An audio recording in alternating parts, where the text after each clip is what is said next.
आणि मग उर्वरित जो राहतोय मराठा, खास करून पश्चिम महाराष्ट्रातला, तर पश्चिम महाराष्ट्रातल्या मराठ्यांच्यासाठी लागू होणारं हे सातारा गॅझेट आहे.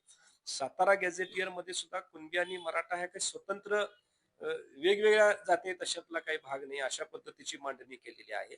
तर सातारा गॅझेटची सरकारनं 1 महिन्याची मुदत घेतलेली आहे, की त्याच्यातल्या त्रुटी काय, कुठल्या कशा पद्धतीने त्याची अंमलबजावणी करता येईल, या संदर्भात निर्णय घेण्यासाठी 1 महिना त्यांना दिलेला आहे.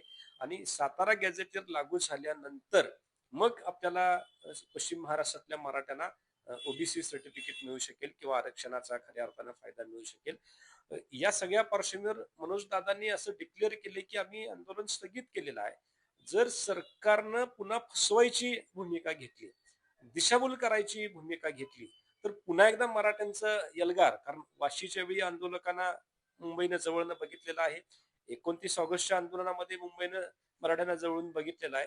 तर तशाच पद्धतीचा जर फसवायची भूमिका सरकारने घेतली, तर तशाच पद्धतीचं आंदोलन या मुंबईला पुन्हा एकदा फेस करावं लागेल, असा इशाराही सकल मराठा समाजाच्या वतीने मी देतो. आणि सगळ्याच मराठ्यांचं अभिनंदन करतो की हैदराबाद गॅझेटियर प्रमाणे सातारा गॅझेटियर लवकरात लवकर लागू व्हावं आणि सरसकट सगळ्या मराठ्यांना ओबीसी सर्टिफिकेट मिळावं. जय हिंद. हे आहे गोकुळचं श्रीखंड. अगदी जिभेवर रेंगाळणार. जिभेवरच नाही तर मनावरही रेंगाळणार. गोकुळ श्रीखंड, मनावर रेंगाळणार.